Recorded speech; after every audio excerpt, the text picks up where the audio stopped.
All right. Hey, ladies and gentlemen, welcome to another episode of the Beyond Seven Figures podcast. So, I was at an event 2 weeks ago, mastermind event, some really extraordinary people, 8, 9 figure entrepreneurs. We're talking about folks where you probably have their book on your bookshelf. You probably buy some of their software programs, like some really, really wonderful, intelligent people. They were asked, what are some of the biggest concerns that you have? AI came up a lot. For some people, they were excited about AI. For many more of them, they were concerned about AI. We see AI as one of the greatest advantages to the entrepreneur, the small business owner, even the individual and the employee when they know how to harness it the right way. So that's what we want to talk about with you today. And in particular, I want to bring my friend, my colleague, my co founder, Zach Burks, on today's call because Zach and I were one of those early adopters. Zach, I think, even started using AI just before I did and said, "Hey, have you checked out this new tool?" And this was a couple of years ago by now. And since then, there's just been this obsession. We found a way to use it in our business. We've been able to show our board of directors members, our clients, how to be able to use it in their own business. They've seen some really extraordinary advantages. Things are getting done faster. Their companies are becoming more profitable. Their employees are becoming far more productive and so forth. So today, I'm going to show you some ways that we use it, address maybe some of the concerns that you have, and our favorite tools and so forth. So without further ado, Zach, my man, welcome. Awesome. Thanks for having me. I'm excited to talk about this. As you already mentioned, I think you and I use it daily. If you follow some of my posts and stuff, I can come off as somewhat of an AI hater. And it's not that I'm hating on AI. It's I think the application of it, right? That is the low level use of it by so many, not to say our listeners are, but so many people out there that are using it that I just think there's more strategic and creative ways to use it. So I'm all in on AI. I use it for everything and anything, right? And I know you do as well. So this is super exciting, and I'm happy to be here. So when you talk like low level, right? What are like some of the different levels that you would consider? What's a low level, and then how do you get above that? Yeah, so I mean, the obvious one is that we work with a lot of B2B businesses, right? We work with a ton of agencies. And so by nature of working with these types of businesses, our playground, if you will, is going to be LinkedIn or one of many playgrounds. And so where I'm naturally gravitating or my brain naturally thinks of, because we are sales and marketing executives, is that it's used for content, but it's rarely matches the brand voice or the person behind it, and is very generic. There's not a ton of refinement. It's just first input, taking that first output, not massaging it. And so low level is just generic AI slop is what I call it. And you see it everywhere. It's pervasive. It's all over the feed. And you can tell, at least for me, and I know you can too, after a few minutes, I can tell what is AI and then what is they just took something and put it in there and it just spit it out and it's very basic, or it's like AI, but it's been refined. And that is that's the best way to use it. It's not going to replace something, but it's going to improve, right? It's going to amplify your results if done correctly. And I know for you and I, like, we don't really look at AI as technology. And that often is where people go wrong and they get intimidated because it's like, it's a new technology and they feel like it's really hard to learn, like many technologies, but it's incredibly easy and it's becoming far more and more intuitive. The way that we leverage it and the way we coach our clients into leveraging it is to think about it as your most intelligent employee. And it's not just an employee that knows everything.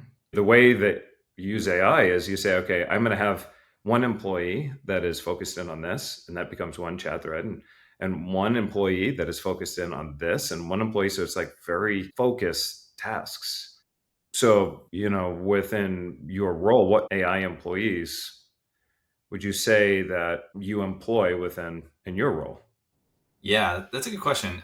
It's funny. I just went on this kind of criticism of low level AI use, but what I find is that everyone uses it differently. And that's what makes it kind of so special, right? Is that you can find your own kind of use case and what makes sense for you. For me, and I tell people, don't be afraid to just have conversations, like feel it out, figure it out, right? And just like, and I know you've done that because like you've hit me up late at night, like, dude, this was amazing. Look at this.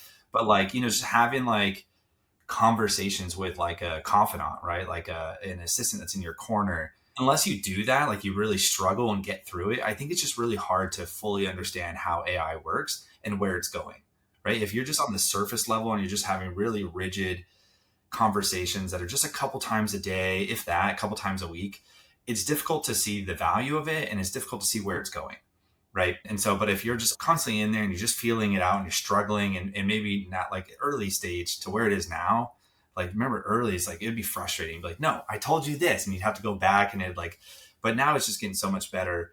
And then to your point or to your question, I mean, I'm largely responsible for partnerships at the moment. So anyone listening, if you want to partner with us, get in touch with me. But seriously, it is such a great partner to think like, hey, I really want to partner with this organization. Here's why. Help me develop. So I've been playing with deep research. Shout out to my guy, Jimmy Smoot. He was giving me some tips and he said, like, create a research brief. And then that's like a research brief is like, this is what the project should look like. This is what we want to research. This is what, all the different components. And then go put that into deep research. And it'll just spit out some really compelling stuff. So that's like, deep stuff. But on a daily basis, honestly, Charlie, I love writing. And then I'll look at it and be like, yeah, that's probably not that great. And I just spit it in there over and over and over, refine this, in emails, right? And that seems like it might take a little bit longer, but like it can convey things probably better than I can. But like, I'm still giving it the structure and like how I want to talk. And sometimes I'm like, no, I don't want to do that. Like, I want to go this direction or whatever. But I would say that's probably number one. What do you find yourself using it for most? I know you used it from like the perspective of an employee, but like just in terms of day-to-day use, like, is there one thing that stands out most for you? I think a lot of times CEOs and founders, they find themselves kind of working in the silo, right? And they have one perspective and one frame of mind. And so they just kind of like, they're limited in their solutions and they have a number of different blind spots. And so by being able to present AI with a challenge and then say, here's a challenge. What are some of the creative ways that you would approach solving this? And then what would you think about this? Or have you considered this?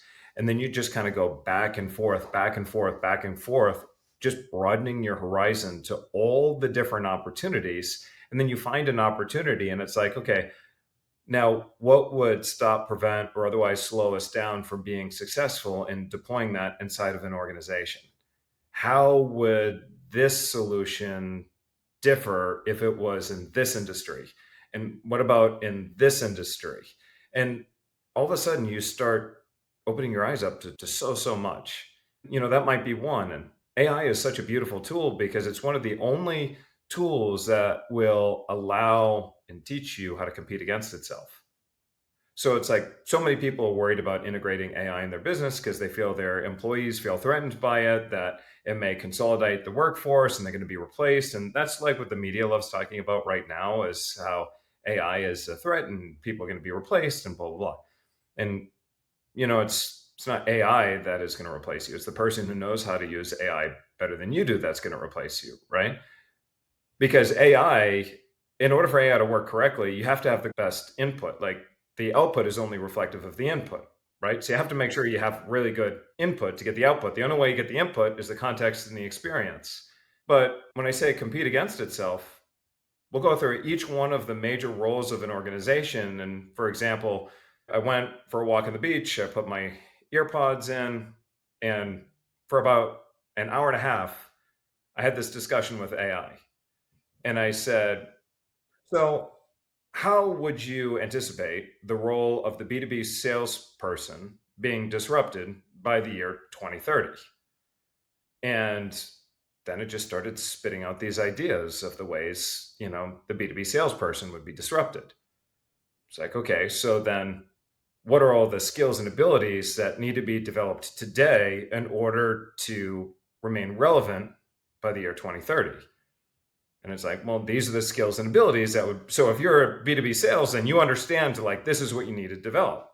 And then we just went down this rabbit hole to be able to refine and hone in and adjust the strategy so you can get a really, really clear picture of how it affects every industry across the board.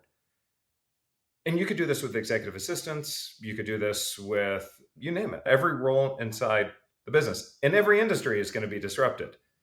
So it's like, because we work with so many different companies and industries and whatnot, and it's easy to understand like how your industry will be disrupted, or to get a framework by simply asking how will, say, an SEO agency be disrupted by the year 2030? And what are all the skills and abilities that need to happen today in order for them to remain relevant?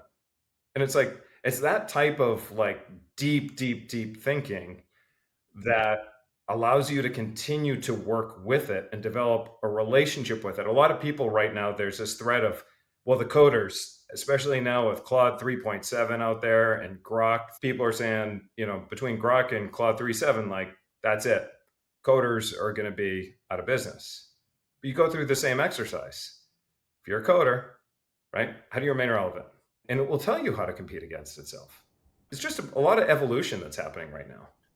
When speaking to Jimmy, which I told you about, but he's currently working on an AI startup. He's engineering. He's a machine learning language engineer, coder. His like kind of story was very fascinating to me in that he said that, Zach, if you look back, the last 100 years, anytime there was a significant disruption like this, certainly there was disruption, and I want to be clear about that, but it led to new jobs. And so if you think back even 50 years, he told me some stat, and I don't want to botch it because I can't even remember, but it was something like 40% of the jobs that existed back in 1960 are gone today.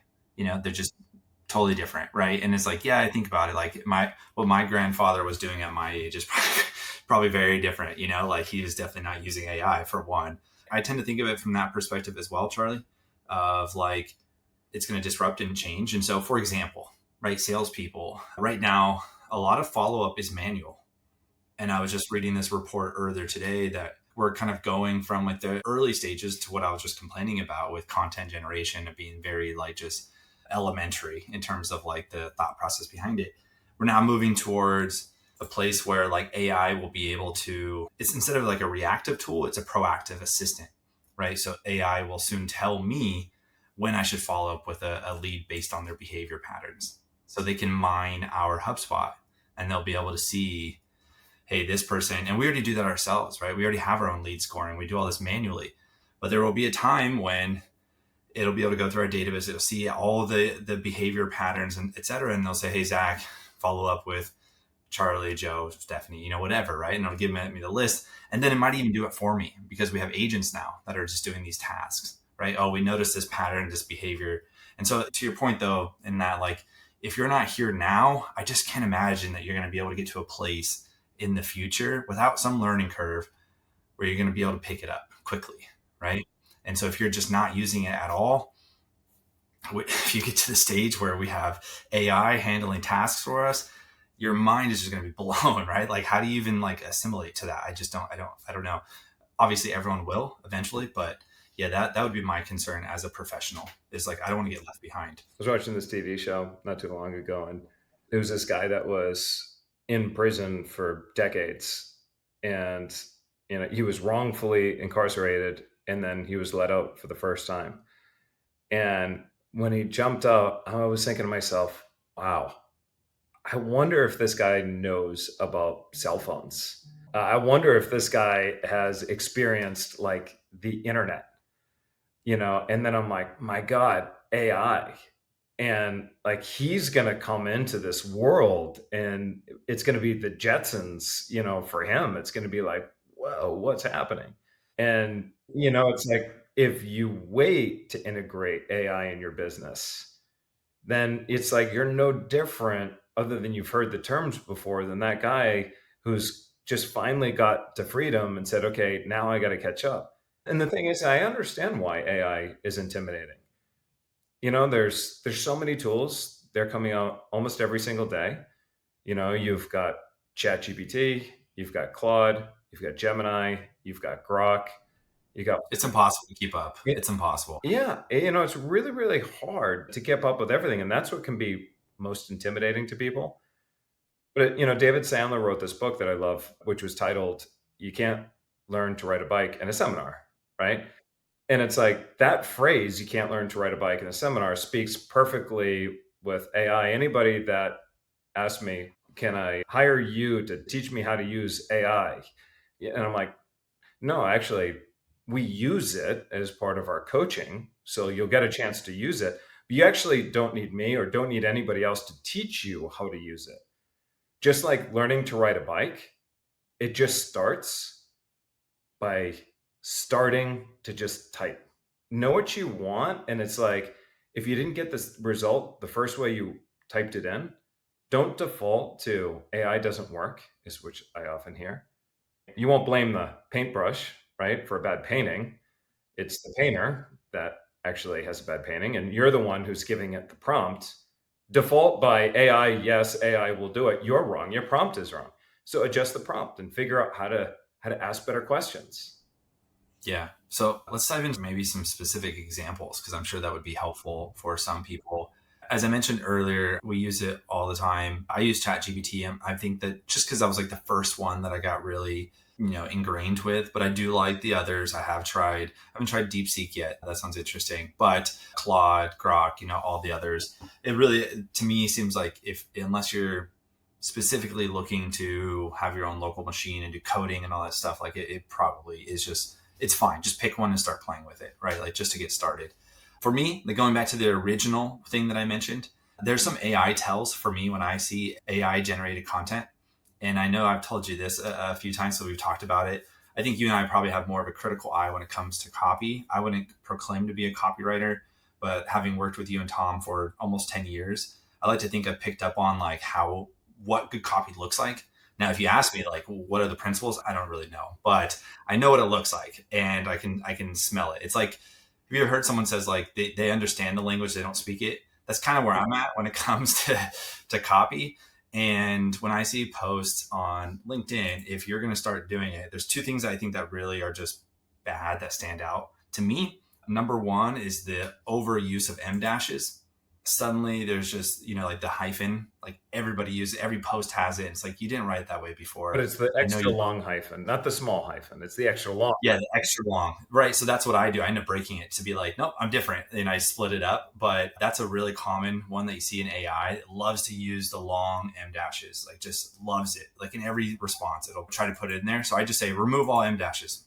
No, right? Use commas, find some other way. So that's number one. Number two, the other thing I always spot in AI is this phrase that A is more than just X, it's Y. You'll see that a ton. And it also uses an M dash. It'll say like, sales is more than just X. It's all about Y. And you'll see it now, like now that I pointed it out, Charlie, it's like the red car theory. You'll just see it in every single post. It's all about this, all about, they love to use that phrase, especially in LinkedIn posts or content. Mm-hmm. So if you can remove those two things, I think you're kind of already setting yourself up above. But I'm curious, are there any like tells for you or anything that like you might recommend people to use? Oh, actually, you were just talking about this the other day. So in the board of directors, the channel, you gave a couple of examples. Now I'm drawing a blank. You said something about Mensa, right? What was that? Yeah, I got this from a guy named Justin Brook, who said one of his tips were ask it for Mensa genius level replies only. Right? Yeah, so like just super smart. Yeah, but at the same time, in the custom instructions, or depending what program you're using, you're going to say, look, it has to be used in simple language. So you're asking it to use a lot of critical thinking, right? Mm-hmm. There's this theory that this idea of authorship that might die out, but the reality is you're going to end up being an editor then in the future, like, and so even with copy or writing or whatnot, right? So with copy, you could say, write this in the tone and style of Gary Halbert. Then, Gary Halbert is a great copywriter, and you'll get a perspective from Gary Halbert. And then you can turn around and you can say, now, what I'd like you to do is rewrite this as a human, completely undetectable by AI. And then you're going to turn around and you're going to get, a different response. It's much more human-like, right? Here's another example of just that level of critical thinking and how to leverage it. A gentleman said to me that he had a big problem he needed to get solved. And this guy, he founded one of the top 10 franchises in the entire world. And he was like, I need a problem that I need to get solved. And If you can help me, that'd be awesome. And I said, okay. I said, I'll call you back later tonight. And he was like, what are you talking about? And I was like, well, I'll call you back later tonight. I'll get you the answer. And he's like, Charlie, the last time I did this, it took over 6 months, and I had like team of people sitting around the table. Like, you're not going to get it done tonight. And I'm like, yeah, no problem. So by the time I finished up my work and had some time to build on it, what I did is I created this AI prompt where I brought all the thought leaders that he would have had around the table. I brought their personas inside of this discussion inside of AI. And I said, here's the problem. I want you to debate it as if you're this person. And then the next person reply to make it that much better, and go back and forth until you end up solving it. And then provide me with the final result and feedback. And I'm watching AI debate against each other. I get the answer. I threw a monkey wrench in there to have it go back and think a little bit more critically. Then I knew that that was the right answer. I called him up later that night, and this guy was so excited and dropped so many curse words because he couldn't believe that it happened. But it was like my son, and for our longtime listeners, you've heard me say this over and over again. My son's now, he's 18 and he's looking to explore college. And I said to him, I was like, the difference between you today and where I was growing up is when I was growing up, they said, your advantage is going to be in the answers. Like, you got to really study, work hard, and get these answers so you can succeed in life. But the answers today are already there. The muscle that everybody needs to develop, including my son, is how to ask better questions. You ask better questions, you get better answers. Here's the catch there, right? The only way for you to ask better questions is you need to have the context and the experience to know the right questions to ask. Like, for example, let's say that you ask me a medical question. I am not a doctor. I wouldn't have the same context as somebody that has been doing this for 20 years. So I can leverage AI my way, but the guy who's been doing this, or the girl who's been doing this for 20 years, is going to get a much better output than I would, because they have the context of knowing what questions to ask. It's like the difference of like throwing something against the wall and then being very precise, like a dart, right? If you know the right questions to ask, you can ask very specific, precise questions versus, something just generic and broad. You said so many things in there that were really good, and I'm trying to like remember all the different ones, but one of them that I just thought of, or that I've been doing actually, and I'm going to like maybe telling myself a little bit here, is, and I know AI is going to go here and it's going to be kind of weird and creepy for people, but like if I know how Charlie ticks and I understand how he is and what his personality is, I know your print, right? Like, and I'm just saying this out loud. I've never done this with you, but I've done it with my partner efforts, right? So like sales is going to change in that, like, you should know everything about that company. You can know everything about their goals, their aspirations, what they want to accomplish this year. And then you can even go granular with the person. And maybe you don't know everything about that person yet, but if you start to like, you have multiple conversations, you take notes, and you store them into AI, and you're just kind of building this case, eventually you're going to be able to make very compelling sales proposals, whatever it is, because you know so much about them. So you're talking about different personas, et cetera. I've done this. We've been working with a company for a couple months now. We partnered with them. They're a great partner. I've been just like collecting little nuggets about what they want to do, how they want to do it, whatever. And then we had a call today and I asked ChatGPT to help me prepare like a one-pager for this session. And it was like, based on all your notes, this and this, I have this huge thread on just them. This is what you should talk about. This is how you do it. Went into the meeting, super prepared. Hey, this is what I want to talk about. This is what I want to do. Agreed to all of it. Yeah, we're in. It's like, yeah, because I knew the points to make, right? Like, hey, last call we talked about this. This is where I think we can help you, whatever. But it's just very strategic and targeted, and that's where it's going, right? With sales. One thing that you said though, that when I was doing this brainstorming about the future, is it said that today customers and clients, they're expecting you to meet their needs. So they're expecting you to meet their needs. That's the way it's been for a long time. Tomorrow's customer and client, they're actually going to be expecting you to anticipate their needs even before they know they have them. I always think of like when I worked at a really high-end restaurant, I've been to a couple Michelin star restaurants, and that's like their whole thing. Like the really, really good high-end, super expensive restaurants, fine dining, they're trying to predict your needs before you even know you need it, right? Like they're watching your water before you even think you're halfway full to refill it. And that's ultimately where we're going to get to. I think you're right. Just a quick thing. I just remember this. One thing that we've been doing that's really cool, Charlie, that like just an example of how we use AI. So, Tom and I have been interviewing partners, right? Prospective partners, existing partners, clients to get their expertise and create some content. We use Avoma. When we're done recording that call, we all high five. Thanks for your time. They're really great. What we'll do is Tom and I will get together. We'll talk about some ideas. I haven't, told all of them this, but I think they probably know. I download that transcript. We then submit it together, Tom and I live on a call into ChatGPT 4.5 now. And we ask it to identify a couple angles from this transcript and then to use quotes to back it up, right? Because we want our content to be very quotable. Like that's the whole point of this is to like feature their quotes, right? So not some generic stuff, but like to feature their quotes. It will pull out quotes and then create angles and, ways to create content. And it does it like that. That would normally take us weeks, maybe, right? Days, a week, maybe more. Okay, we have to go through the rounds. We wrote down a bunch of notes. These are some of the quotes we want to use. Okay, so what are some angles? And we'd have to keep going. And it does it in like a minute. It's amazing. That's such a great use of it. I don't know if you're out there, if you're creating content, you want to start interviewing people, download that transcript, upload it.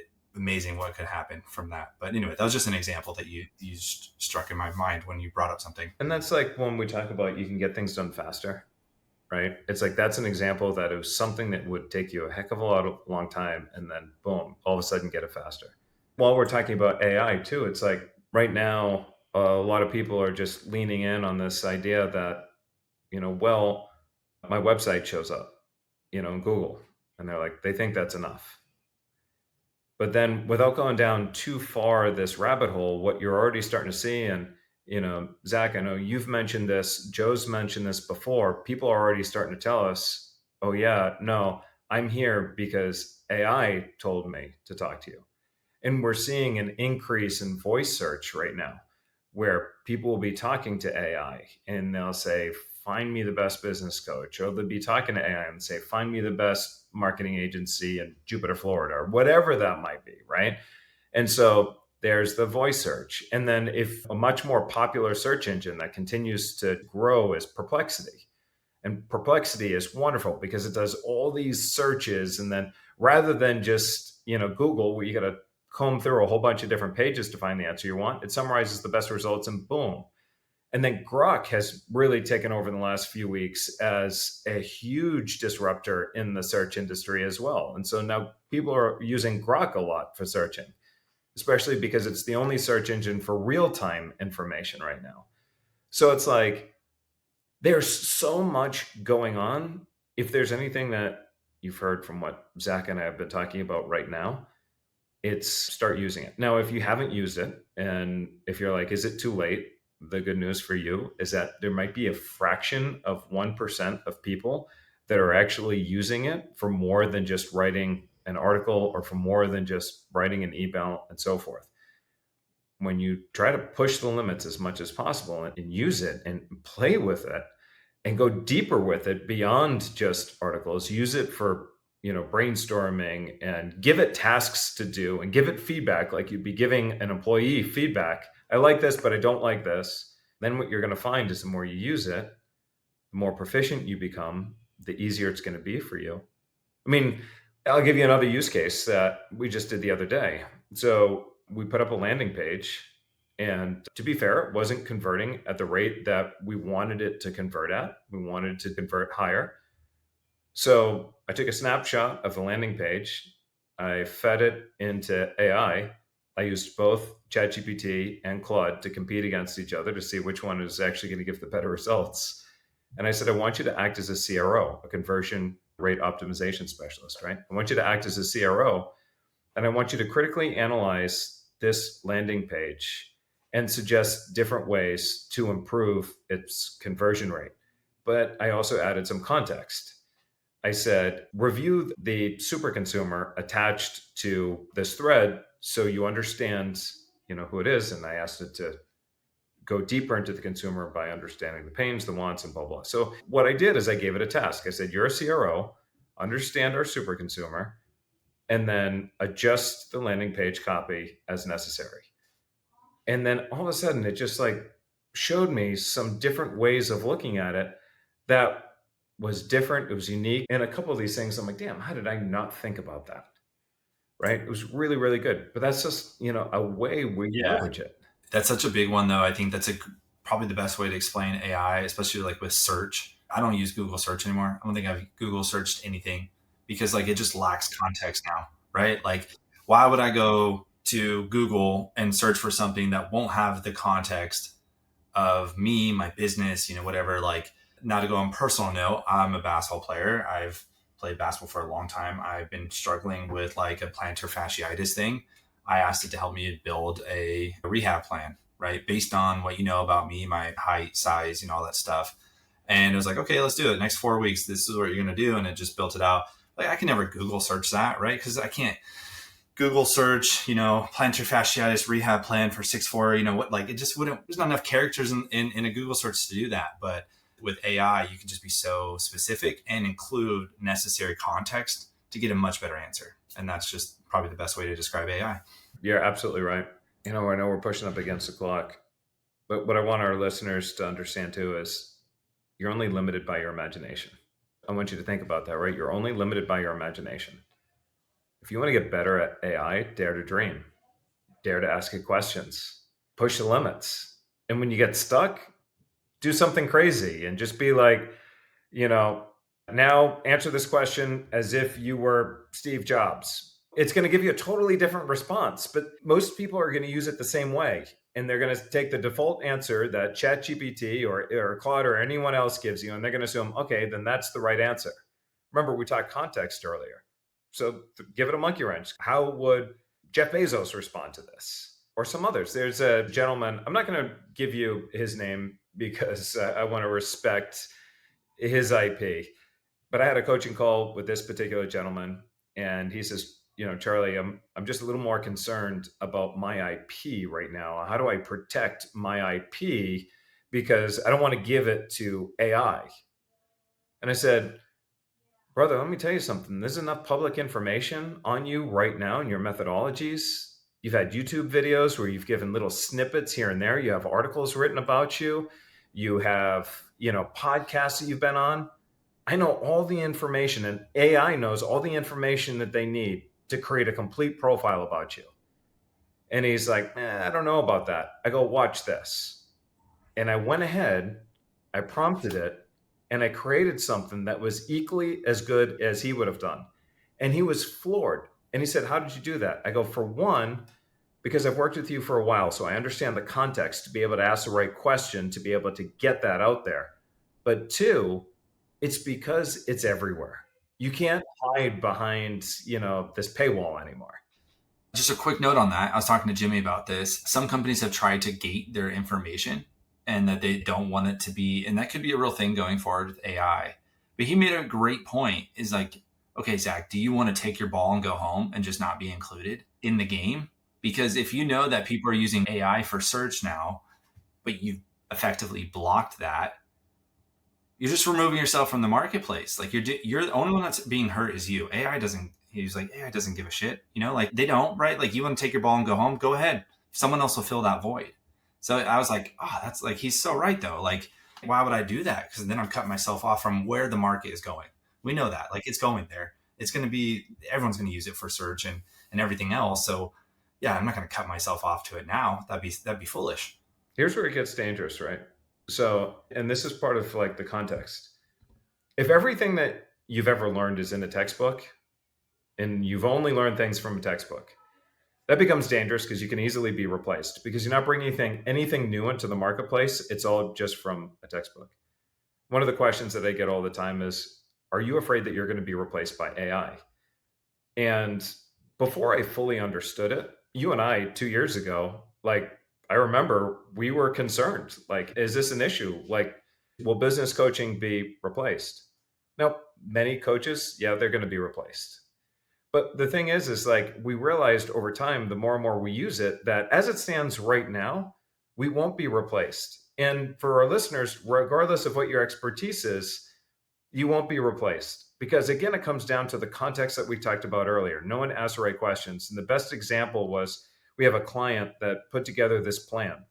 They fed some of our IP and ChatGPT, and they put together this plan. And they said, "What do you think about it?" And I said, if this was your company and if this was your super consumer, this actually would not, it would be a good plan, except it's not your business and it is not your super consumer. And he says, "What do you mean?" Your super consumer is actually a busy executive. But see, you forgot to put busy in front of it. And there's a lot of other things that are actually wrong with this prompt by itself, but you forgot to put busy in front of it. Do me a favor and put busy in front of this prompt and rerun the prompt and see what happens. And he put busy in front of it and it changed everything. It changed the strategy. It changed his web copy. It changed like the whole deal. And he goes, "Oh, are you kidding me? You know how much time I put into this?" And I go, "No, look, you better catching it now." But again, it all comes down to like context. We're evolving and it's a tool, but the tool doesn't build the house without having, the right contractor. And similarly, the contractor doesn't build the house without having the right architect with the vision to be able to build the house itself. So there's still pieces. AI is just a tool. It's not a replacement. So I hope that helps bring some clarity. Now, I know we're pushing against the clock, Zach. My favorite question, this is Beyond Seven Figures podcast. What would you say is your biggest, best tip for our listeners right now that want to take their business beyond seven figures? Yeah, just to kind of reiterate my point and what you just said, use AI to amplify, not replace. Yeah. Amplify what you're doing, increase output, offload. I read this yesterday and it really clicked with me. Cognitive load, offload it. If there are things that are just taking up so much time and space in your brain that really they shouldn't, offload it. Use AI, right? Yep. Or find ways to get around it. And so, yeah, that would be my biggest recommendation is use AI to amplify what you're doing and offload the stuff that you don't want to do. Yeah, I dig it.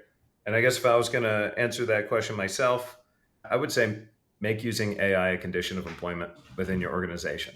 You're not only doing yourself a favor, you're actually doing your employees a favor. For your employees, it might be listening to their neighbors or friends or the news that have this fear that they're going to be replaced, where you're actually giving them an opportunity to become more valuable to the company because they will understand the skills and the abilities that they need to develop in order to become more valuable to your organization, number one. Number two, AI is not a fad. I think we've been able to prove that. AI is here to stay.